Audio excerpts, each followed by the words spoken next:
Hello everybody, it's me Andrew, and this is going to be a unboxing, reveal, whatever, of the Ghosts and Spirits Tarot by Lisa Hunt. I am super excited to have this deck in my possession. I've had the app for quite some time on my phone, and the deck made its way to me. So I'm going to read you this is the box. It's the standard US Games box. It's like the Joie de Vivre Tarot and the Ancestral Path Tarot. It's just like it's a standard box. There's nothing fancy about it. Um, but on the side of the box, it says, Ghosts and Spirits Tarot explores the fascinating subject of ghosts, surveying supernatural lore and legend from around the world. This luminous deck provides 79 ethereal beings, some frightening, some friendly, through the symbolism of tarot. They deliver their messages from beyond, shedding light on human experiences. So that is amazing. So it comes with like a bonus card, and I'm gonna go ahead and show you that. So there's no title or anything; it's just a bonus card. So I'm gonna see what that card wants to mean to me. This is the back. So if it's reversed, you can't really tell. So if you read with reversals, that's good. And that's my kitty. The cardstock is really nice. It's kind of glossy, so I kind of like that. It's not like it's gonna shuffle very easy. I feel like I haven't shuffled it yet because I want to show you guys the deck before I start shuffling it and going crazy with it. But let's see, and like I normally do, I'm going to show you guys the major arcana, the aces, some of the court cards, and the nine of cups. Okay, so this is the Fool. Let's see if you can see it a little bit better. So this is the Fool, and it basically just has, the card number and then the title. So the Fool is very interesting to me. I feel like it's kind of like in this deck, it kind of feels like a sense of foreboding to kind of be aware of what you may be getting yourself into, but also the traditional meaning of the Fool. But I feel like that could be an additional meaning to this card, is to kind of be aware of your surroundings. Don't just kind of go gallivanting, because sometimes we see the Fool as like, ha, I'm going to walk off this cliff and I don't even see it, kind of thing. But I feel like it's in this particular deck, it's very foreboding, kind of. And before I show this, I'm going to show you the book, because I put the cards on top of the book and I forgot to do that. This is a little white book, and each card has a story. Each card has a story of the spirit that is associated with the picture on the card. So, and then there is a spread in the back, the Realm of Spirits 5-card spread. So I've actually did that on the app, and it was actually pretty cool. So that's just a little white book. Really interesting to get to. I'll be really interested to get to know the story of the ghosts and the spirits in this deck. So this is the Magician. This card, God. Oh, there's my kitty. Hi. This is the High Priestess. So to me, this card really speaks to me, because I know my cat's going to get on my altar. I know it. No, honey. Go down. Get down. I love you. She gets on my altar and knocks my crystals around, and I don't want that. I don't want them to break. So this is the High Priestess, and this card is what spoke to me about this deck, because I'm really working on developing that mediumship, that medium side of myself, and that medium gift in me. And I felt this card is the perfect embodiment of that. I mean, like, you see her, she is standing right there, and you see the souls at her feet, and then you see like the physical world, the sky at the top, and it's just so breathtaking. And it's actually the background on my phone. So, like, I love this card a lot. And we have the Empress. Empress. Which I think is a very beautiful card with it being an angel. I like that because the Empress I see as very nurturing. And so I see angels as being very nurturing also, obviously. Just plug my computer in really quick. There we go. So yeah, I really like this card. It's very, very pretty. It's very nurturing and very just peaceful. And that's what I really, really, really like about it. This is the Emperor. So this one, I'm gonna have to read the book with and see kind of how it fits with the Emperor.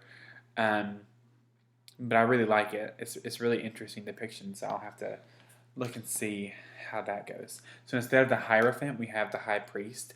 I like it better when it's called the High Priest for some reason. I don't know. The Hierophant is just, I don't know. I mean, it's a cool name, I guess, but my Mystical Cats Tarot is the High Priest, and I really like that better. It just sounds better to me, but whatever. So that's a very interesting card. And then we have the Lovers. So this one's also a little bit different than how we normally see the Lovers. So to me, when I saw this deck, it was, my first reaction to it was that you're making a decision to run away from something, because the Lovers can also be about a decision you have to make from your heart. So you're making your heart's decision to run towards something or to run away from something. And I feel like there's sometimes where you have to maybe embrace that darker side of yourself, that shadow side of yourself, to really get to where you want to go. So I feel like the Lovers card is kind of like in this respect, to me, with my intuition, how my intuition speaks to it is where it's two halves of yourself and it's coming together, the light and the dark, to make a decision. So I really like that. This is the Chariot, going after what you want, which makes a lot of sense. Someone lost in the wilderness, and then you see a chariot with, it looks like death on it. Go ready to get her. Go get her. So that pretty much sums up for me the Strength card. And to me, it's about nature. It looks like a tree, and it's about how nature is so strong and how our natural nature, our natural state of being, is being strong. I love that. This is the Hermit, being by yourself and getting in touch with all the energies around you, getting in touch with every part of your being. I love it so much. So much. It's so pretty. This deck, I think, is actually going to replace my Jesus deck on my reading table. I feel like I'm going to be getting a lot more out of this one at this time in my life. I think I really need this. This is the Wheel of Fortune. I'll have to read the book on this one too, because I'm not exactly sure. I mean, it's amazing art. I want to kind of get into the story of this card. I really like it. This is the Justice card. So this is the card that is on the box. So, and I think it's called the Snow Spirit, or the Snow Ghost or something. It's Japanese. And this is the Hanged Man. I like that a lot. That's nice. This art is so freaking intricate, like freaking genius, I swear. This is the Death card. I love the Death card. The Death card is like my number one, and this is it. I love it. So it's like, it's the Ghosts and Spirits Tarot, so you have to have a kick-ass Death card, or it's kind of just like, And this is definitely one of those. I really like it a lot. This is Temperance. I like it. It's very peaceful. The Devil, which is called Chains, in this one, which I really, really like a chained spirit who's like bound to this world, can't move on. Really speaks about being bound to stuff that you have to get away from. The Tower is badass. Like, look at that. That's amazing. Such a cool tower card. It reminds me of Maleficent's Forbidden Mountain in Sleeping Beauty, which is like my favorite movie ever. Ever. The Star card. All the Best Hopes. I thought they're floating off to heaven, but I could be wrong. They could be water. I don't know. Either way, it's super freaking pretty. And I feel like they're just peaceful and they're going where they need to go. They're not hanging around here. This is the moon, hidden things going on behind the scenes that we can't see, which I really like. I think sometimes the moon comes up when you're feeling lost a little bit. You need that illumination to see what's really around you, because that's what it looks like here. There's a light. There's a little lantern right there. So it's kind of like that lantern is illuminating the truth to you about your situation. This is the sun. Super pretty. This is Judgment. Love the Egyptian theme. You know, I love Isis. The good Isis, like Isis the goddess. It's always weird when I say that name. Like when I talk about Isis in public, the good people think I'm talking about the bad people. So sad. But this is the world. And I love that. It looks like the skeleton is like finally free. He's like floating. He's like flying. It's awesome. I like it. Okay. So the King of Wands is pretty great. I don't know if I think he might be a spirit. I don't think he's a ghost, because he looks too, like, physical.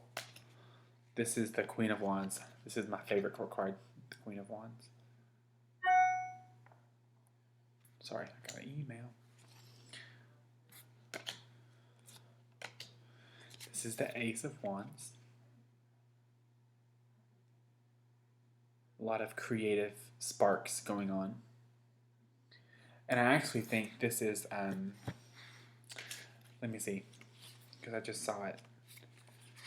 Wands. Yes, Will-o'-the-Wisp. So if you've seen the movie Brave from Disney, this is what she's following in the movie, which makes sense.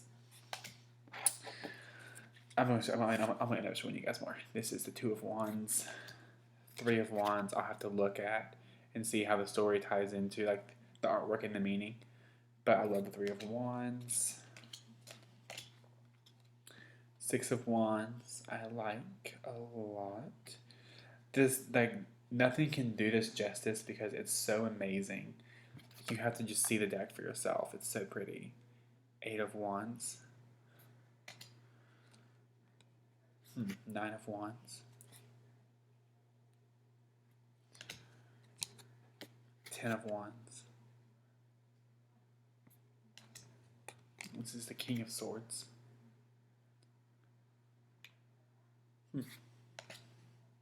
Queen of Swords. That's a good Queen of Swords. Let's see here. Ace of Swords.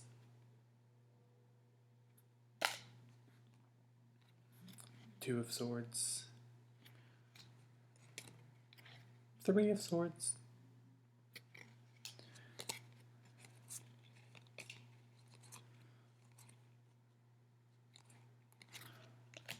Nine of Swords is very Nine of Swordsy.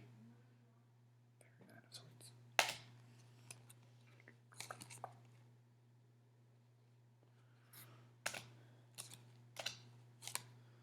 Knight of Cups. Yes. Yes. Ace of Cups. Two of Cups I like. I like it when the Two of Cups isn't about, like, romance, where it's just, to me, this one is about partnering with Mother Nature, with the divine. I like that a lot better. Three of Cups. There's three cups, but not three people. I was like, where's the third person? The cups are right here. I like that. Four of Cups.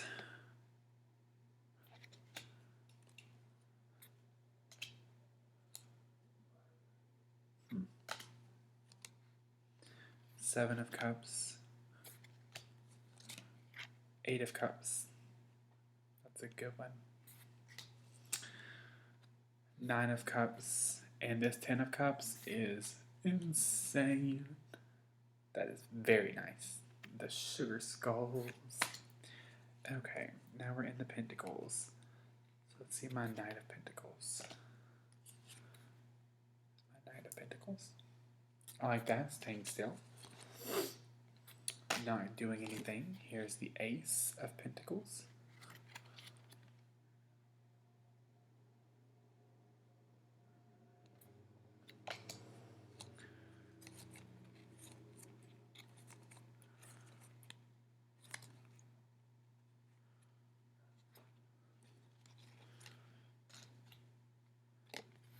Seven of Pentacles.